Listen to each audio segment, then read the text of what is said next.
Bueno.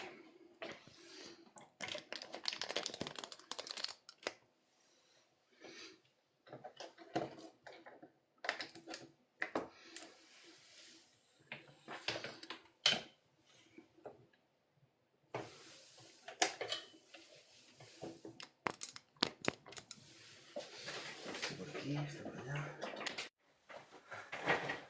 Bueno, ya estamos aquí. Ha costado, ¿eh?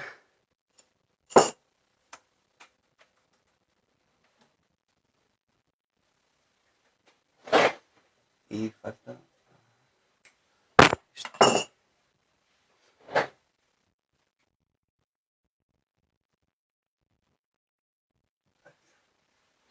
Okay.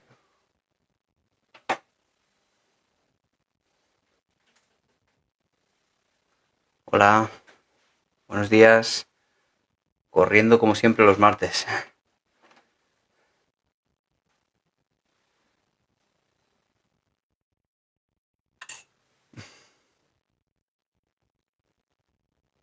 Ah, ¿la has escuchado? ¿La radio? Qué bien. Sobre la escritura en los procesos terapéuticos. Me parecía un muy buen tema. Bastante buen tema. Me ha gustado. A ver, que veo aquí que esto está un poco alto. Espera, voy a bajar esto un poquito. Porque lo veo demasiado alto. Así.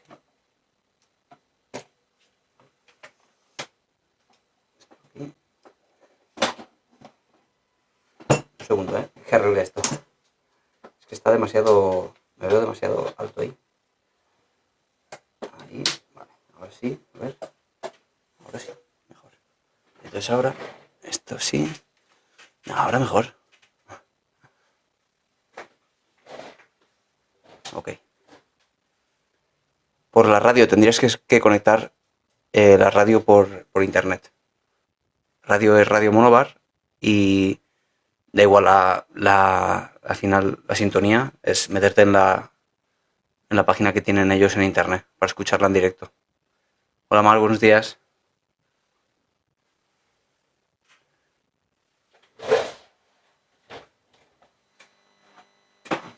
Ahorita que se vea. Que para eso lo tengo. Ay, me falta conectar el otro canal, espérate. Canal de YouTube.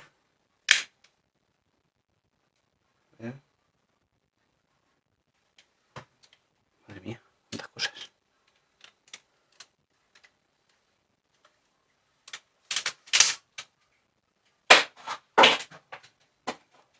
Normalmente esto lo preparo con tiempo, pero hoy, como siempre, con las prisas de la radio. Pero no pasa nada. A ver, esto así. Y voy a conectarme también en YouTube, como siempre.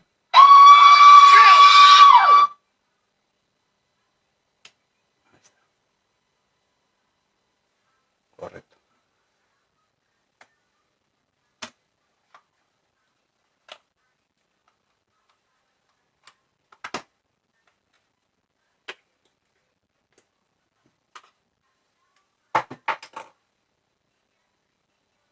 Vale, estamos.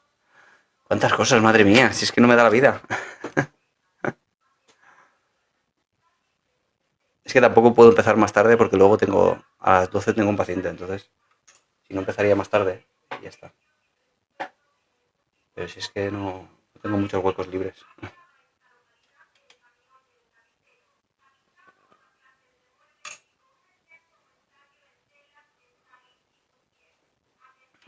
Bueno, vamos allá.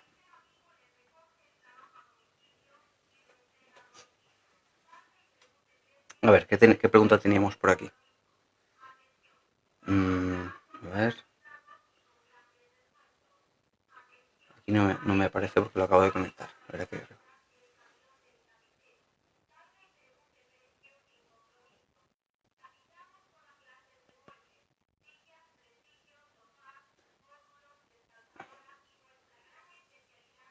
Una pregunta, ¿la ansiedad da ardores musculares?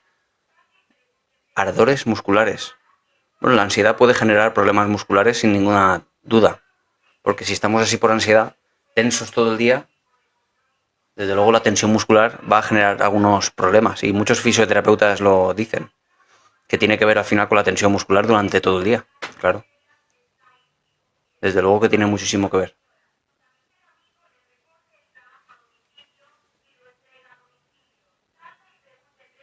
¿Lo vas a hacer? ¿Lo de la escritura?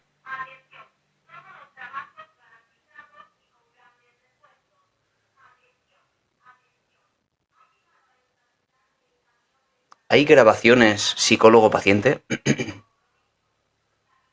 Psicólogo-paciente no. Bueno, lo que por ejemplo tenemos y es muy valioso es la grabación de Carl Rogers con una de sus pacientes porque ella lo permitió, porque ella estuvo de acuerdo y lo grabaron y es muy interesante. ¿Habitualmente se hace? No, pero porque no es habitual que el paciente quiera eso. Si estuviera de acuerdo con esto, en realidad, a ver, podría hacerse. De hecho, podría hacerse hasta en la televisión. Si al final hay un pacto entre el psicólogo y paciente y la televisión, y por poder podría hacerse. Pero tendrían que estar de acuerdo todos. Si las hay, yo que yo sepa, no hay mucho. Sí que he visto, por ejemplo, durante los estudios, la carrera, vídeos grabados, que al final son pues material de las universidades. Pero no sé si hay mucho. Si buscas en YouTube, no sé si encontrarás procesos terapéuticos, al menos que sean reales, porque puedes encontrar actores haciendo de cada uno su papel, pero reales. Busca el de Carl Rogers con su paciente que se llamaba, no me acuerdo ahora, Rosa o algo así, que ese sí que es un proceso real y muy interesante porque partimos de la base de un cambio de metodología desde el humanismo. Muy interesante ver esa intervención.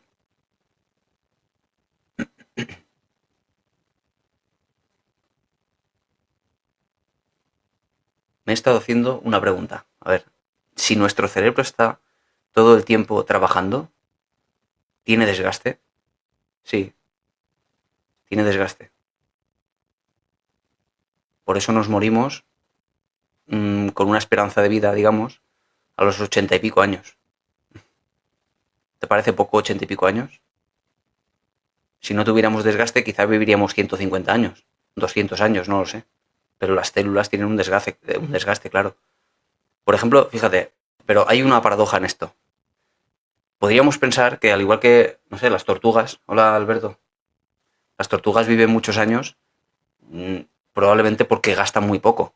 Tienen muy poco movimiento durante toda su vida, van muy despacio, se mueven, bueno, se mueven, digamos, mucho a lo largo de su vida, pero precisamente porque viven muchos años. Pero se mueven lento, gastan poca energía.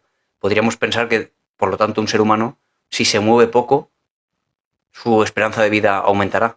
Si se mueve lento, si es sedentario, pero no es así, todo lo contrario. El sedentarismo aumenta el riesgo de padecer cualquier patología cardíaca y, bueno, otro tipo de patologías además, es decir, aumenta el riesgo de muerte.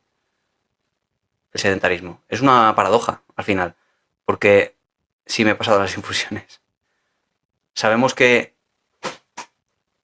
el corazón, por ejemplo, si tú haces deporte de intensidad, me refiero, correr rápido, hacer incluso ejercicio de pesas, estás alterando tu corazón de forma muy intensa, excesivamente intensa a veces, hasta el límite. ¿Eso es peor o mejor? Según esta, bueno, concepción de hagamos menos como las tortugas para vivir más años, se supone que no, pero es al contrario. Si tú haces un rendimiento alto a nivel de ejercicio, en realidad el corazón se ve fortalecido. En ese momento se altera muchísimo, pero luego bajan las pulsaciones en reposo por minuto. Y eso es un seguro de vida. Si tú tienes las pulsaciones bajas en reposo, eso es un seguro de vida. Tendrás muchos menos problemas de corazón a largo plazo. Y eso es gracias al deporte, a la intensidad del deporte, al elevar los niveles cardíacos porque lo estás fortaleciendo. Con lo cual esto es una paradoja al final, ¿no? Se supone que tendríamos que hacer menos para gastar menos, pero no es así. Gastar más, en este caso, te fortalece. Con lo cual, a pesar de que sí que supone un desgaste, el constante ejercicio del cerebro de gastar y pensar y repensar y soñando incluso manda emisiones otra vez, en realidad no es ningún problema, es todo lo contrario. ¿Has escuchado la teoría sintérgica? Buenos días, de Jacobo Greenberg. Aquí lo he mencionado alguna vez, pero ahora mismo no sé si lo llegué a ver o no, pero no, ahora mismo no lo recuerdo. ¿Me puedes poner un poco en contexto?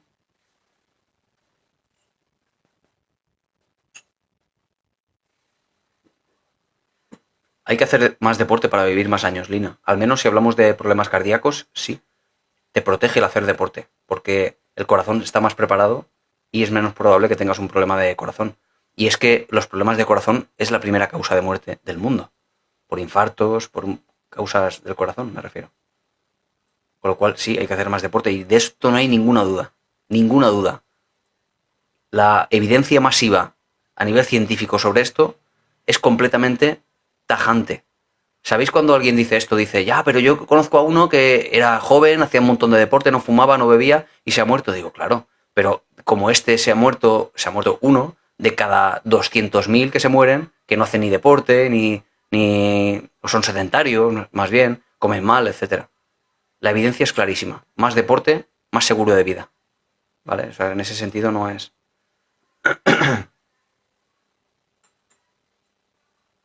Pues fíjate, Lina, a mí no me gusta, pero lo practico y lo practicaré toda la vida, aunque no me gusta. Para mí, sinceramente, no se trata de gustar. Se trata de que me toca y ya está. Me toca hacerlo y lo hago. Pero gustarme, no, no me gusta, la verdad. Por un lado, no me gusta ningún deporte verlo y disfrutarlo en cuanto a ver la televisión viendo un deporte, no me gusta ninguno. Practicarlo en general tampoco. Ahora hemos empezado a practicar con mi hermana y mi mujer el pádel, pero por puro entretenimiento. No es que tampoco me suponga un interés en la vida. Pero lo practico, sin embargo. Yo hago ejercicio de pesas. Llevo toda la vida haciendo pesas, toda la vida. Y si puedo, lo haré toda la vida, sinceramente. A ver, científico mexicano, sí, de la UNAM, que estudió toda su vida el poder de la mente más allá de lo físico aceptable. Vale. Sí, me empieza a sonar. ¿A qué conclusiones llegó, Diego? ¿Qué opinas de la universidad? Bueno, la universidad es un camino hacia un contenido, un conocimiento de cualquier materia. Pero ¿cómo? ¿De qué forma? Pues de la forma más sistemática y medible al final posible.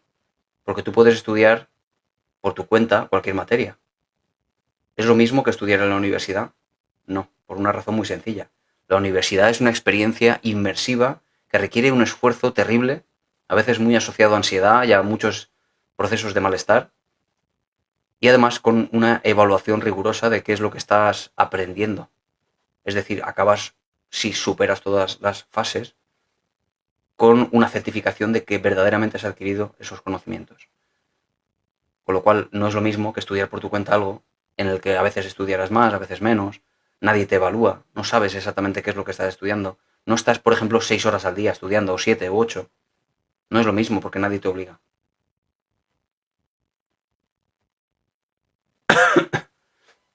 Así que la universidad me parece un buen camino para el conocimiento. El camino científico, al final, para cualquier materia.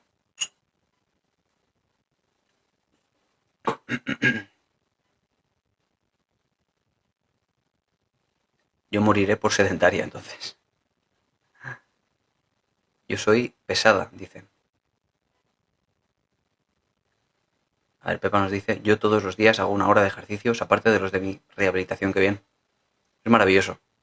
Si te preguntase, Pepa, si te gusta, bueno, sería irrelevante, ¿no?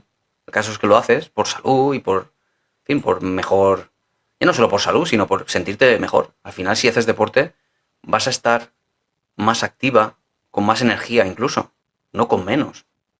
Por esa paradoja que decía antes. En realidad es la mejor opción, hacer siempre deporte, toda la vida. Incluso en una lucha por algo completamente natural que es la sarcopenia, la pérdida natural de masa muscular que se produce en el cuerpo humano a partir de cierta edad, 40, 50, empieza a perderse un poquito, poquito a poquito, masa muscular. Y eso no es nada recomendable, porque si perdemos masa muscular, pues perdemos la capacidad de, bueno, la fuerza al final de los huesos, los músculos, no parece lo más recomendable porque está asociado a un montón de problemas. Por cierto, la masa muscular, el que no sepa de esto, si lo pensáis, son solo aminoácidos, son solo proteínas. Es como una especie de almacén donde se guardan esos aminoácidos que va a ser la energía que se extraiga para momentos puntuales cuando el sistema inmunitario requiera de energía.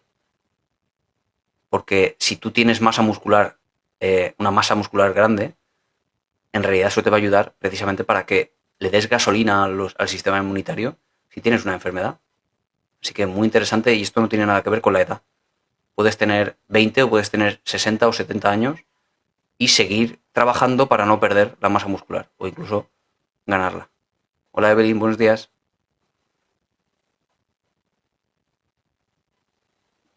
Estuve 4 años en silla de ruedas y gracias al ejercicio ahora voy con bastones. Menuda evolución. Pepa, qué evolución más saludable, qué maravilla.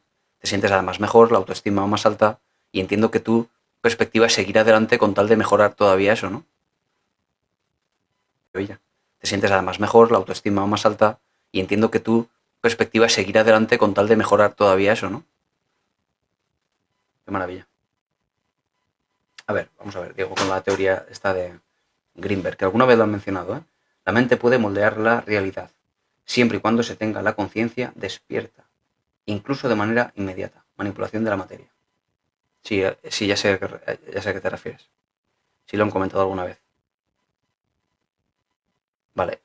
Eh, respecto de esto, entiendo que al final este hombre hizo muchos estudios, no se han replicado, no se han podido replicar, no hay evidencia científica de esto. De hecho, yo conozco estudios científicos que tratan, al final, de esto que no deja de ser la teoría de la atracción, de que yo con mi mente puedo alterar la realidad o el entorno, las cosas físicas, por mi manipulación con la mente, por mi intención, y bueno, de eso no hay ninguna evidencia a día de hoy. ¿Sabes, Diego? Sé que si has creído en ella es muy difícil que realmente creas en lo que te digo, pero no hay evidencia científica de esto. Yo recuerdo la teoría en imaginación para el cáncer de Simonton, que hablaba de esto también, de cómo yo con mi mente puedo alterar mi sistema inmunitario, es decir, algo físico, gracias a yo pensar que está realmente trabajando, ¿vale? A imaginar a mi sistema inmunitario como si fuera un ejército, trabajando a favor mío contra el cáncer. Y la teoría era muy buena. La teoría, lo que proponía Simonton, y lo estudió con pacientes de cáncer, la intención era que con mi mente consiguiera eso, consiguiera reducir el cáncer porque controlaba al final a mi sistema inmunitario. Bueno, lo que se encontró en los pacientes que trabajó con esta teoría es que, a diferencia del grupo placebo, ¿vale? Porque fue un grupo que tuvo este tratamiento y otro que no tuvo este tratamiento. Lo que recibió en las conclusiones fue que estas personas que habían recibido el tratamiento tenían el mismo cáncer, y fue largo el tratamiento, tenían exactamente el mismo cáncer, no había, o al menos la variación que había sufrido no tenía nada que ver con la intervención, porque se estudia a nivel estadístico, ¿no? Sin embargo, sí tenían menos niveles de ansiedad, menos niveles de depresión, la autoestima más alta porque se veían más capaces de llevar este problema. Pero lo físico, la materia, es decir, en este caso el tumor, no había alterado nada su materialidad. No había reducido por el hecho de intervenir de esta manera. Esto es una evidencia científica y desde luego ojalá Simonton hubiera podido demostrar que esto funciona. Pero no es cierto. No podemos cambiar la materia. Lo que podemos cambiar es nosotros cómo nos tomamos las cosas. Eso sí, que a nosotros nos produzca o no ansiedad, depresión, que nos produzca emociones de rabia, cuando tenemos algo delante, algo material, que nos pueda o no afectar. Pero cambiarlo, no. Tú podrías, además es muy fácil de probar, solo tienes que experimentarlo. Tú puedes intentar que, no sé, te toque la lotería y pensarlo y pensarlo y pensarlo, cuántas veces te va a tocar la lotería, aunque estuvieras 1500 veces al día pensando en que me toque la lotería. No altera la probabilidad en absoluto. O decir que, no sé, que se caiga el vaso que tengo delante por el puro hecho de pensarlo. No se va a caer el vaso, no se va a mover, por mucho que lo pienses. Es decir, es fácil de comprobar esta teoría. Es fácil de experimentar con ella y se ha experimentado muchas veces y no tiene evidencia. Pero entiendo que incluso a nivel de física cuántica, que siempre sale este término, siempre sale este concepto a veces difuso, desde ámbitos que no son la física cuántica, para decirnos que en realidad sí cambia a nivel energético entre medio del átomo y... Claro, pero eso no demuestra que las cosas cambien, porque es una cuestión a veces de interpretación, porque los propios físicos cuánticos dicen que aquello que supuestamente explican personas desde este ámbito de supuesta intervención de la mente, etcétera, dicen que en realidad eso es solo una posible explicación a un fenómeno de la física cuántica. Hay otras explicaciones que se plantean y ninguna es la verdadera porque no hay conclusiones. Con lo cual no demuestra eso nada. ¿Vale, Diego?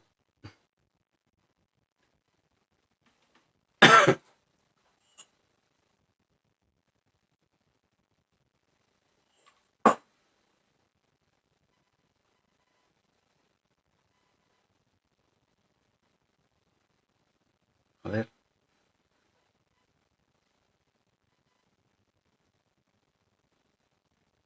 Cada día aprendo más contigo. Eres el mejor. Muchas gracias, Lina.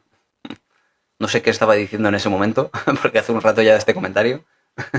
Espero que sigas pensando lo mismo.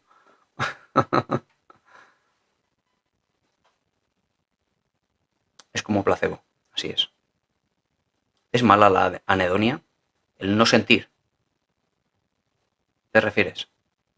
Eso de anedonia me han puesto. ¿Es malo no sentir?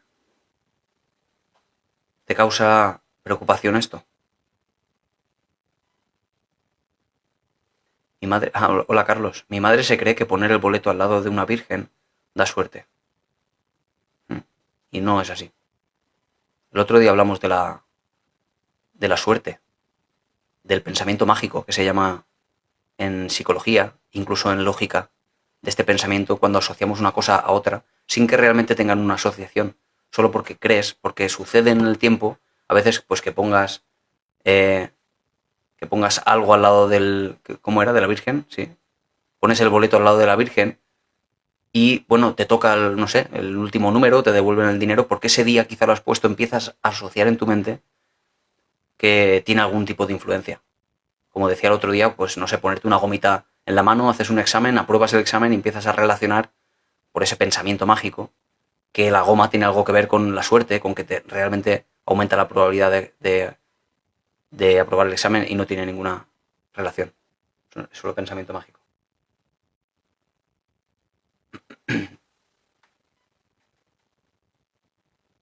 ¿No hay influencia de las emociones sobre el sistema inmunológico? Sí, pero no en sentido contrario, Esperanza. Si tú tienes un cáncer, realmente que tú tengas emociones o que pienses algo en positivo no va a cambiar ese cáncer. ¿Entiendes? Ahora, si hablamos a 15 años vista, si hablamos de tener estrés crónico y ansiedad, un malestar muy grande sostenido en el tiempo durante muchos años, va a debilitar tu sistema inmunológico. Claro, por eso que decía antes de esos efectos en el sistema nervioso autónomo, es decir, la adrenalina, la noradrenalina excesiva, que no está mal la adrenalina ejercitando su presión cuando tienes un estrés, está bien, pero sostenido en el tiempo va a empezar a aislarse, a meterse, a colarse sin querer en los receptores, por ejemplo, de los linfocitos T, los linfocitos T, esas células del sistema inmunitario. Va a generar, por otra vía, también la respuesta a glucocorticoides del cortisol, que de nuevo va a estar afectando al sistema inmunitario. Va a pegarse a esos receptores de ese mismo sistema. Va a generar incluso efectos por citocinas de inflamación. Eso, lejos de ayudar, lo que está haciendo es entorpecer el sistema inmunitario. Si tú te das un golpe, el sistema inmunitario hace que se inflame esa zona. Eso es muy positivo porque está tratando de curar. Pero si tú tienes estrés crónico a largo plazo, se inflama el cuerpo sin ningún tipo de solución práctica. Solo se inflama porque no sabe dónde está el problema. Es un estrés crónico. Y por otra vía, incluso ya conductual, es que el propio estrés va a hacer que, por ejemplo, duermas menos. Si tú duermes menos por insomnio, por la ansiedad que te genera y la preocupación constante, y al dormir estás provocando una alteración en el sistema inmunitario, porque las células del sistema inmunitario se producen sobre todo durante el sueño. Si no duermes bien, estás alterando el sistema inmunitario. Claro, ¿esto provoca cáncer? No, nada provoca cáncer. El cáncer es una sucesión de factores que cuando se conjugan en un mismo momento y dados todos a la vez a veces, pues sucede que se manifiesta en un cuadro clínico. Pero todo esto, como ves, es muy complejo. Es una sucesión siempre de factores.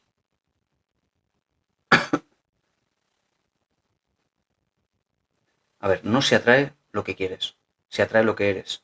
Claro que se puede experimentar por cuenta propia, pero hay que hacer las cosas bien, efectivamente, así es.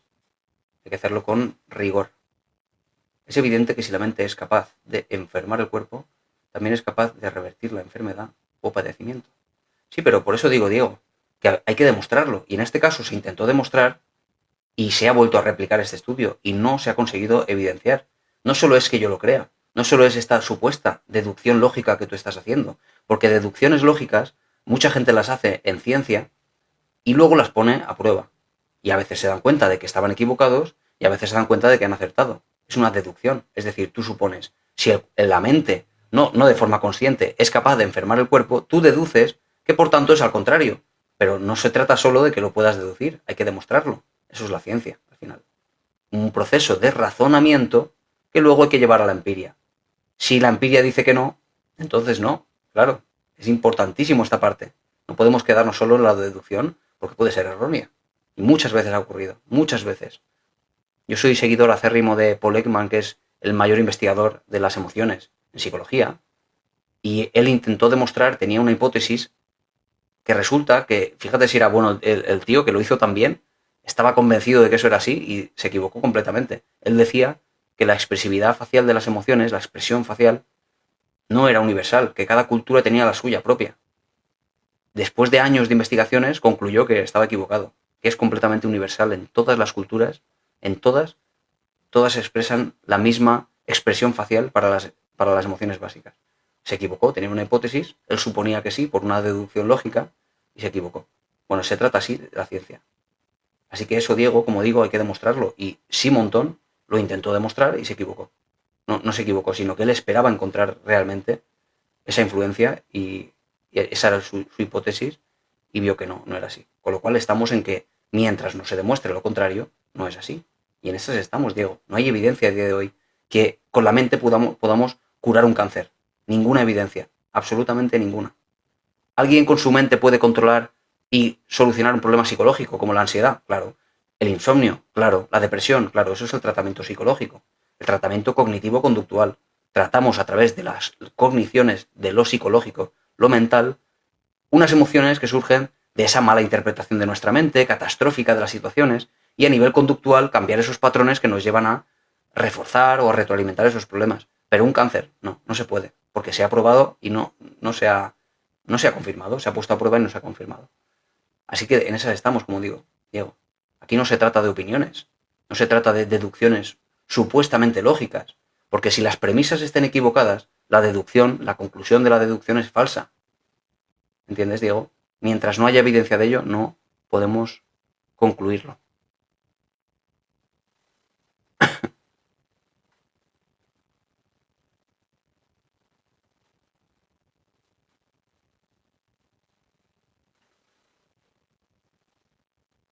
Pero si los medicamentos placebo funcionan, esto es igual. Si los medicamentos placebo funcionan algunas veces, para algunas cosas, y hay que delimitar para qué funcionan y para qué no. Por ejemplo, un placebo no va a quitarte el cáncer, porque de nuevo se puede demostrar. ¿Un placebo podría quitar un trastorno de ansiedad? No puede quitar un trastorno de ansiedad. ¿Un placebo puede quitar la depresión? No. Mejora los parámetros, al igual que, por ejemplo, un antidepresivo. Mejora los parámetros, pero no te quita la depresión. ¿Cree en Dios? No, yo no creo en Dios, soy ateo. Lo digo cuando me preguntan, no tengo problema en contestar a la pregunta.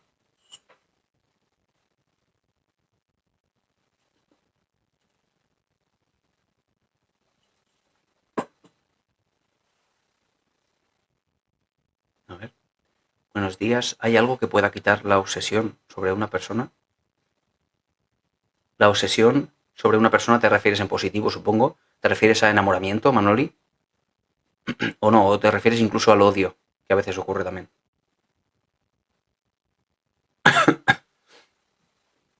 A enamoramiento. Lo que suele pasar con los estados de enamoramiento es que, claro, hablas de obsesión. Es que precisamente de eso se trata.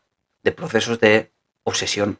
Porque el cerebro de una persona enamorada, y el cerebro de una persona con obsesión o trastorno obsesivo compulsivo se parece mucho. Tiene unos niveles, al final, neuroendocrinos muy parecidos, curiosamente.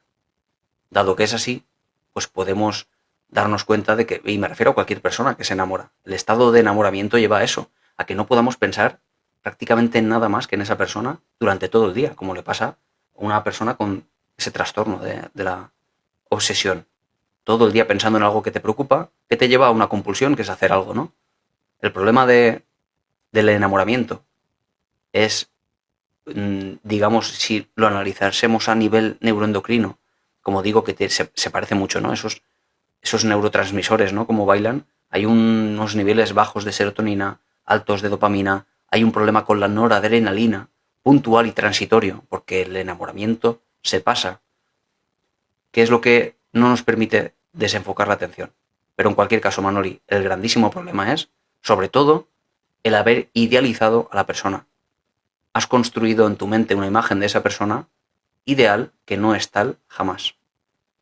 Y ese constante retroalimentar de lo perfecta que es esta persona, de lo maravillosa que es, de lo bien que me iría con esta persona, de aquello que no fue, hace que constantemente ese estado de enamoramiento transitorio, porque se acaba pasando, en el caso de estar con esa persona, por el desgaste rutinario, por el día a día, se enquiste porque no se confronta este estado con la realidad.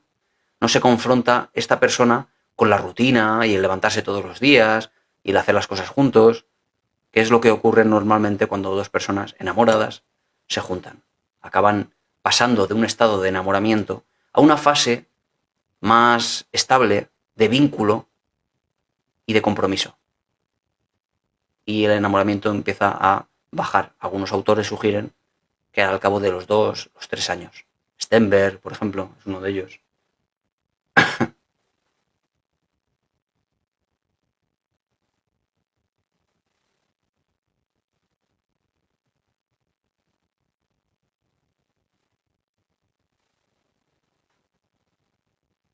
Así que vas a tener que luchar para no idealizar a esa persona.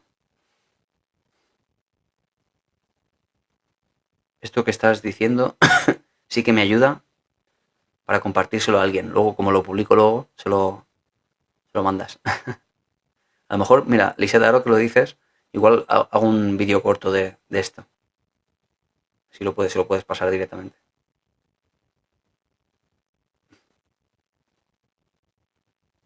Estás estudiando la Gran Guerra. ¿Podrías hablar de la enfermedad mental de los soldados? Claro, estás hablando de la Gran Guerra, Carlos, porque te has quedado ahí. Porque si hubieras pasado de la Gran Guerra, ya no la llamarías la Gran Guerra. Porque la Gran Guerra se dejó de llamar Gran Guerra cuando empezó la Segunda Guerra Mundial. Y entonces esa Gran Guerra ya no era tan grande. Era de hecho pequeña comparada con la Segunda. Así que ahora se llama la Primera Guerra Mundial. ¿Sabes? Porque si tenemos en cuenta la cantidad de muertos en una y otra, la Primera Guerra Mundial fue muy pequeña comparado con la Segunda. Muy pequeña. Pero sí, sin embargo, se le llamó la Gran Guerra.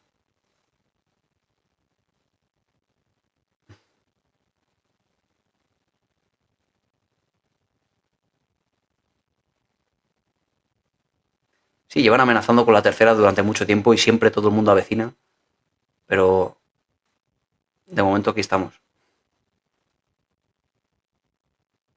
Es que yo entiendo lo que dices, pero no puedo transmitirlo de esa manera. Ya, eso pasa muchas veces. Que me dicen, mira, es que me han dicho no sé qué, pero no acaba de entrar de una manera determinada. A veces es, no sé, por la familiaridad contigo. Incluso se pone a la defensiva. Suele pasar.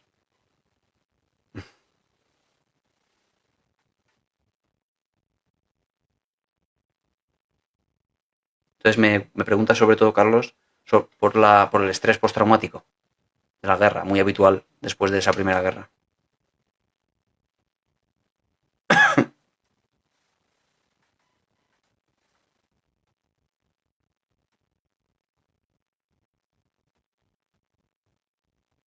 podría haber un diagnóstico erróneo y que lo vean en edad adulta.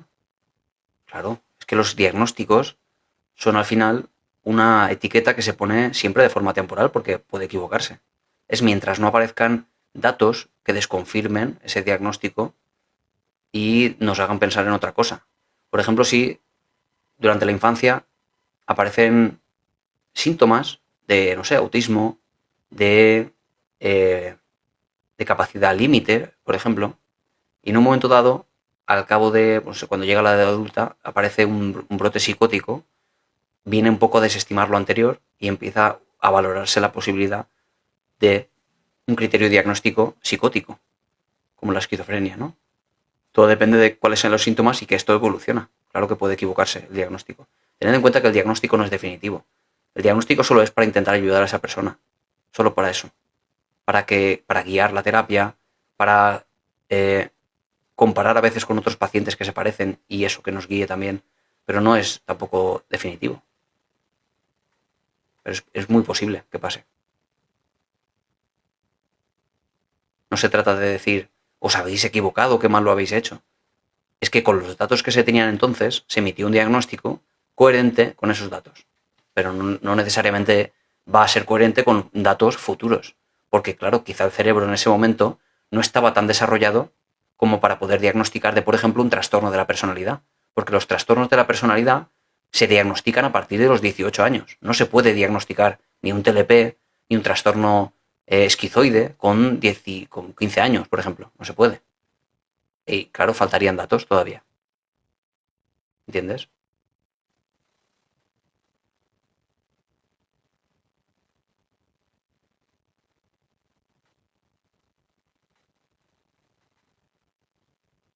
Decía los soldados de trincheras. Por las condiciones padecían locura mental. Sí, básicamente es eso, el Carlos. Es el estrés postraumático. Y claro, la intensidad emocional básica. Pero no sé si te refieres a después, cuando volvían a casa o allí en el momento.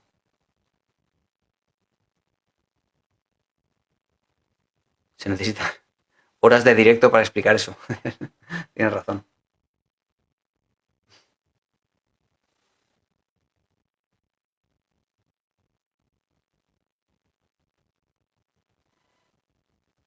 Si es al volver es estrés postraumático. Trastorno por estrés postraumático. Y algunos lo solucionan y otros pues acaban pegándose un tiro. Pero sobre todo es la incapacidad de adaptarse a una vida civil porque muchas cosas le recuerdan a eso, le activan ese estado tan intenso emocional de ansiedad, producto de eso, del estrés postraumático. Pero tiene solución, ¿eh? El estrés postraumático tiene tratamiento, es eficaz,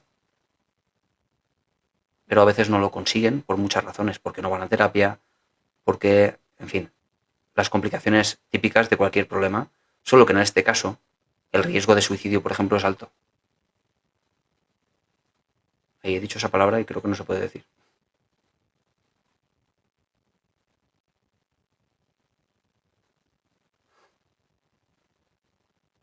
No me han dicho nada, no se han enterado.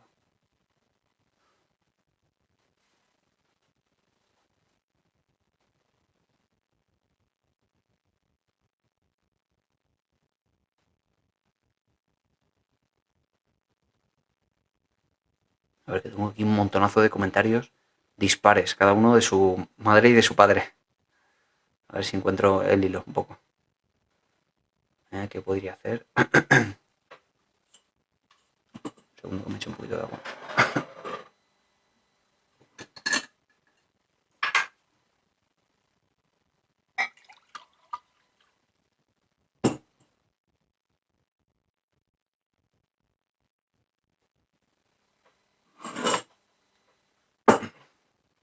A ver, ¿qué podría hacer con mi peque, supongo, ¿no? Que padece ansiedad, por miedo al abandono. Mm. Padece ansiedad por miedo al abandono. ¿Qué hace? Que cuando le dejas le da miedo. Cuando lo dejas en cualquier sitio, en el colegio, por ejemplo. El niño necesita, si es muy intenso esto, si le genera muchísimo malestar y a ti, por tanto, también te genera malestar, porque cada vez que tienes que dejarlo, te altera muchísimo, se altera él, no duerme, Si la intensidad es tal que necesita ayuda, pues a lo que necesita es tratamiento. Tratamiento para la ansiedad. Se puede solucionar. ¿El por qué? Bueno, esto se podría etiquetar de, de apego ansioso, pero es lo de menos. Aquí, sobre todo, es qué hacer con ello y solucionarlo. Que no lo dejes.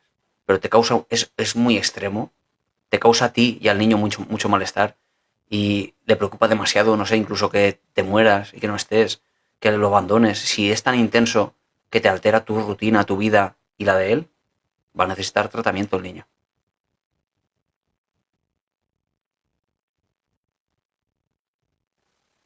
Yo estoy agotada simplemente a ver. Yo no he dicho nada y la de cabecera me pone anedonia.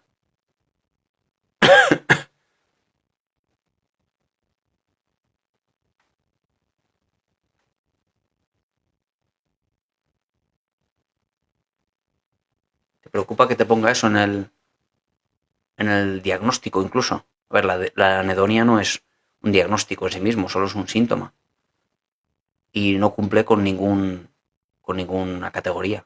Quiero decir, no es una enfermedad ni es un trastorno, solo es un síntoma. ¿Te preocupa que te haya puesto eso? Realmente tampoco tiene ninguna importancia. Solo es un síntoma. Como si vas al médico y te dice estornuda. Digo, ya, pero estornudar no es estar resfriado. En todo caso, el diagnóstico será pues el resfriado común, ¿no? Pero estornudar no es una enfermedad ni es un diagnóstico, solo es un síntoma. Si lo ha puesto porque ha considerado eso y puede perfectamente equivocarse, ¿por qué preocuparse si en realidad no determina nada de tu vida? Te preocupa algo solo porque, bueno, aquí está el síntoma, aquí está la manifestación de qué es lo que ha concluido el médico y ahora está tu malestar sobre eso. Te preocupa que le haya puesto eso ahí y si se equivoca.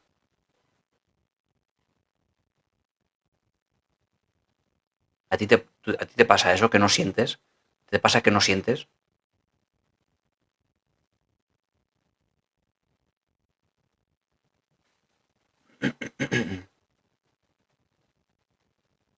Soy la de la terapeuta, David, que es Carla. ¿Es cambiado de perfil otra vez?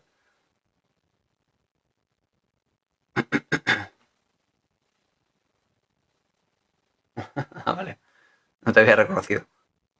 Cada vez me cuesta más pillarte.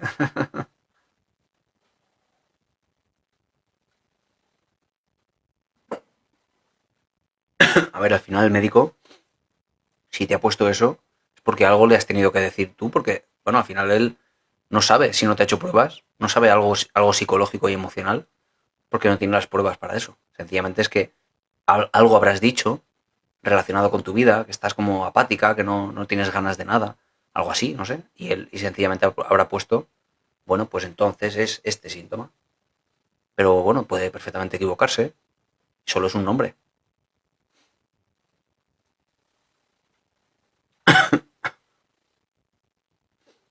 Hoy en día los médicos le dan una causa psicológica a todo, algunas son, otras no, cuando en realidad la causa psicológica siempre tiene que ser el descarte. Si no hay ningún padecimiento físico, si no hay ninguna prueba médica que confirme que tienes algún problema médico, se descarta todo y dices, bueno, pues lo que te pasa es ansiedad. Bueno, pues se descarta. Descartando lo demás, sí, si no, no. Claro, y eso a veces ocurre.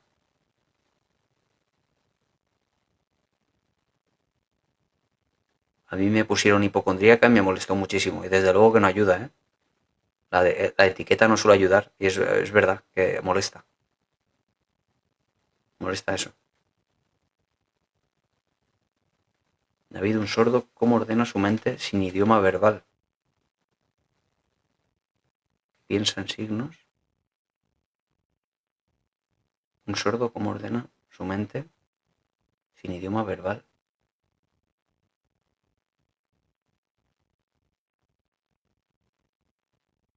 Pues no lo sé, Carlos. No tengo ni idea. Lo buscaré. Es una pregunta muy interesante. Tenemos dos posibilidades de pensamiento. Pensamos en lenguaje y pensamos en imágenes también. Eso desde luego. Entiendo que un sordo, de nacimiento, claro, congénito, que no ha recibido el lenguaje por el oído, si aprende a leer visualmente, ¿no?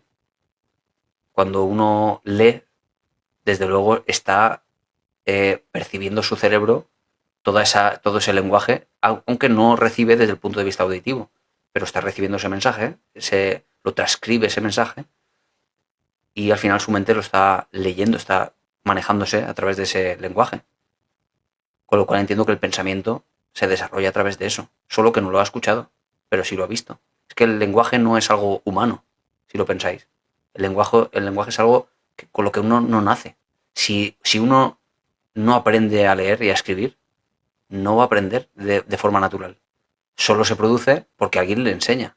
No pasa, por ejemplo, con el ver, con el andar. Es algo completamente natural del ser humano, pero no la lectoescritura.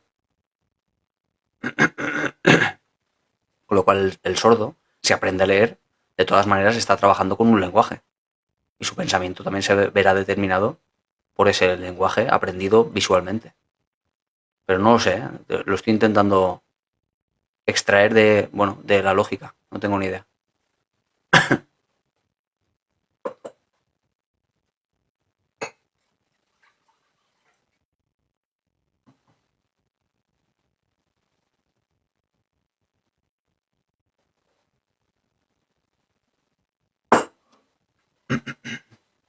Un sordo, a ver, ¿tiene deficiencias cognitivas aunque no tenga nada funcional? No, no. Deficiencias cognitivas no, ninguna. Porque el problema del sordo, si por ejemplo está en la maquinaria de la coclea, en el oído, en la oreja, el problema en los lóbulos temporales no existe. El problema es que no entra el sonido y su cerebro no lo puede, por tanto, traducir lo que está pasando, pero no hay ningún problema cognitivo. La cosa es que tuviera un tema cognitivo por otra razón, pero no hay conexión entre uno y otro. Ninguna. No tiene ningún problema cognitivo. Como el ciego, que lo que le pasa en todo caso, que bueno, habrían varias formas de ser ciego, que fuera los ojos el problema, que fuera el córtex occipital que no recibe la información porque en el camino, por el tálamo y todos los relevos que hay en el área visual, hay algún punto en el que no funciona bien. O puede ser que el mismo córtex, el mismo cerebro, no vea aquello que los ojos sí ven bien. Como pasa a veces con, por ejemplo, mira, un ojo vago. ¿Sabéis el ojo vago que a veces ocurre en niños pequeños? En los cuales los ojos están bien, no tienen miopía, nada de miopía, y sin embargo el cerebro no ve. El cerebro está viendo mal cuando el ojo está bien y no tiene ningún problema.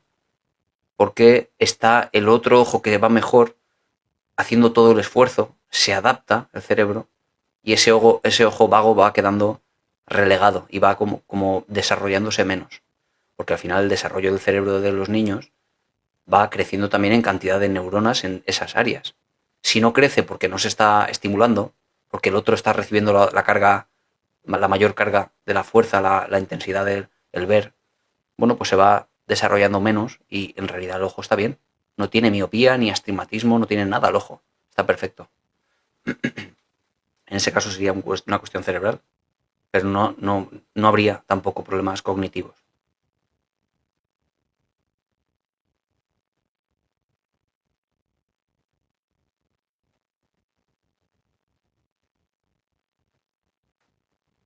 Tengo yo eso, un 10% solo veo.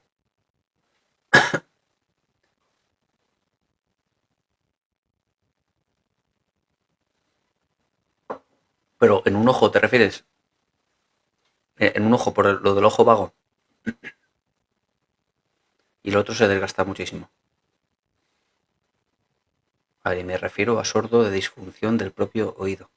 Sí, pero cuando dices, me refería a Martín, a que cuando dices problemas cognitivos, cognitivo no tiene nada que ver con el proceso de oír. Cognitivo es los procesos de atención, memoria, lenguaje, pensamiento, eso es cognitivo. Con lo cual, un sordo no tiene ningún problema cognitivo. ¿Entiendes?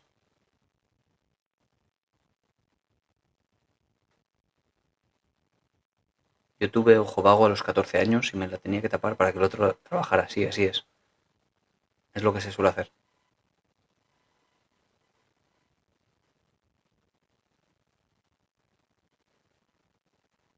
David, ¿por qué estoy tan hundido o hundida? A ver, no me líes, Carla. Hundida, ¿no?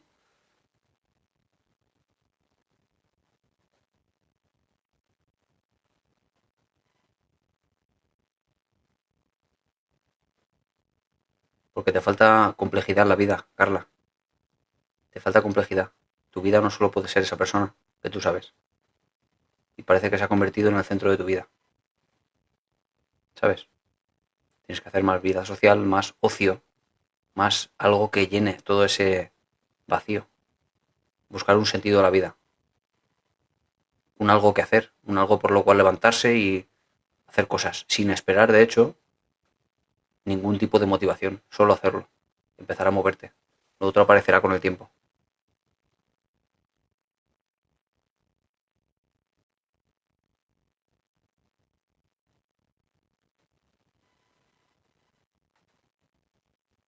Pero va relacionado el lenguaje y los sentidos con el desarrollo cognitivo. Pero digamos que las funciones se reorientan. Sí, así es. Sí, por eso digo que no va a haber ningún problema cognitivo con un sordo, ni con un ciego. No va a haber ningún problema cognitivo. Inclusive, aunque hubiera una lesión cerebral, por ejemplo, en un área específica, como es el área del lenguaje. El área del lenguaje es el área de Broca y el área de Wernicke, que tiene dos partes, hemisferio derecho y hemisferio izquierdo. Claro, el problema es que si hay una lesión en una área, imagínate un accidente, por algún problema, ¿vale? Hay una lesión en esa área, como tú dices, y lo dices muy bien, las funciones se reorientan. Si no funciona bien esa zona, el cerebro del niño, con su plasticidad, consigue trasladar las funciones de esa área, del lenguaje, por ejemplo, a otra área y consigue al final tener las mismas facultades psicológicas sin deterioro, porque se adapta con la plasticidad.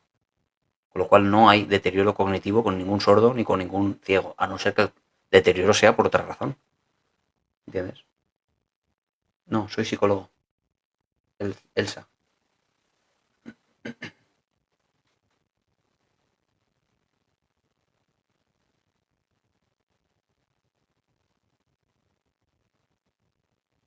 Nací con un ojo bajo, vago y a los 6 años me torció. Con 16 me operé, lo tengo recto, pero sin visión. O sea, ya no ves nada con ese, ¿no? Y no conseguiste, además, eh, con eso de teatrero, con eso del parche que te ponen, volver que consiga, digamos, ejercitarlo más, no conseguiste con eso.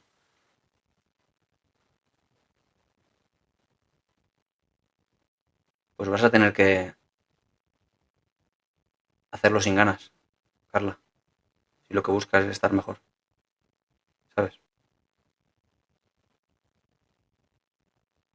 Si lo que buscas es estar mejor, digo.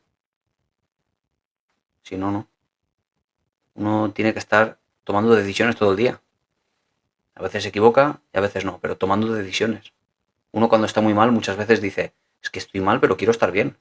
Pero si uno no quiere estar bien, no tiene por qué, quiero decir. No hace falta que nadie te empuje a hacer cosas. A lo mejor necesitas un tiempo de descanso y luego volver otra vez con más energía. Pero tampoco se trata de que te obliguen.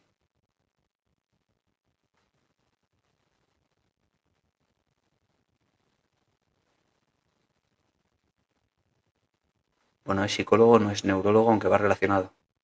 Sí. Al final se trabaja mucho de forma multidisciplinar. Y al final se estudia de todo. Claro.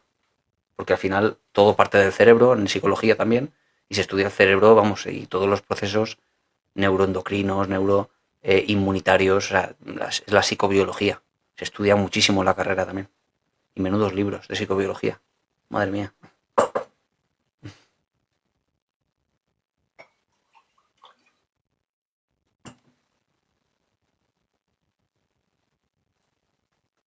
A ver, buenos días, ¿no me lees? ¿Qué dices, Arte, por aquí? ¿Has dicho algo? No lo he visto, ¿eh? Hay muchos comentarios, ¿eh? Muchos comentarios.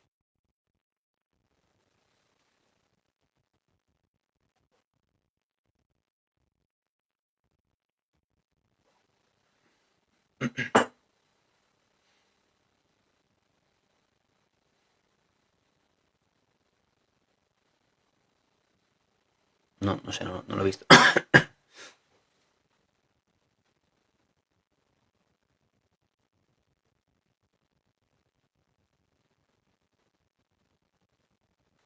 A ver.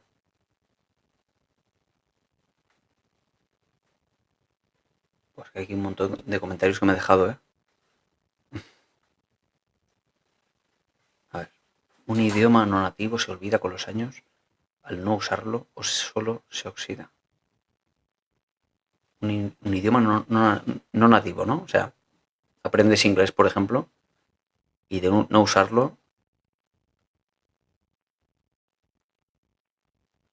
me haces muchas veces preguntas que me hacen cuestionar ciertas cosas, porque no, tampoco estoy seguro, Carlos. Haces las preguntas correctas, por lo tanto. Entiendo yo que, mmm, por lo que veo por ahí, lo que pasa a mucha gente, que lo que pasa es que como cualquier otra cosa que no sea procedimental o no sea en cuanto a movimientos como una bici, como montar en bici, que es un aprendizaje procedimental, físico, de manejo de tus movimientos y de tus extremidades, ¿no? Cuando es un aprendizaje de conceptos, cuando es un aprendizaje de episódico incluso, claro, eso tiende al olvido. Evidentemente, si no se trabaja, va a tender al olvido. A no ser que haya habido también un buen almacenaje en la memoria a través de cierta emocionalidad, porque te gustaba lo que hacías. Yo entiendo que todo lo que se consolida es mucho más fácil de preservar en la memoria, pero los procesos de olvido son reales, se producen, hay una curva en el olvido y cuanto más años pasan va cayendo y evidentemente eso va a producirse. Yo creo que un idioma no nativo se va a olvidar si no se trabaja, casi que con toda seguridad.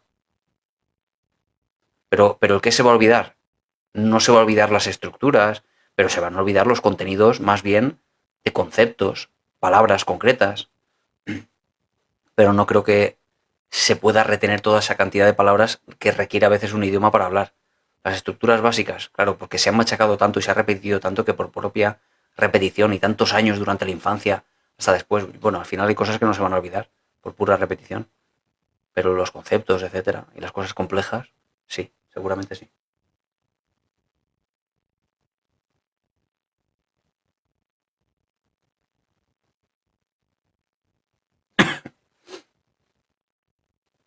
Bueno, voy a ir cortando, ¿vale? Porque tengo ahora un paciente, me tengo que marchar.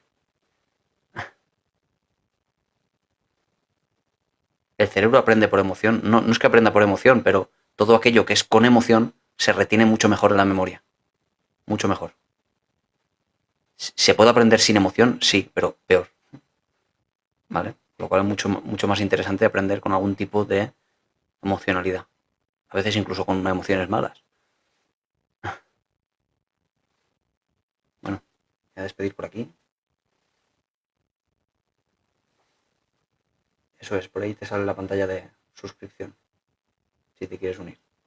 Muchas gracias a todos por que estéis por aquí, por YouTube. Me despido.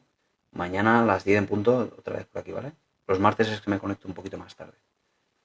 Habitualmente siempre a las 10. Adiós, chao, chao. Otro live genial, gracias, Keka. Gracias, Pepa, Leonesa, Carla, Lisette, todos los que estáis por aquí, Maribel. Si luego te lo pones, Maribel.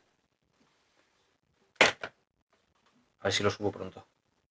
Tengo que subir también el de la radio, que lo tengo para subir también. Hoy tengo mucho para subir, porque tengo que hacer un vídeo de cada uno también. Trabajo hoy. Bueno, Cristina, mañana a ver si nos vemos en el directo. Ay, Natalia, nos vamos ya. Me marcho ya. A ver si te puedes conectar mañana a las 10. Marcho. Gracias por vuestro tiempo.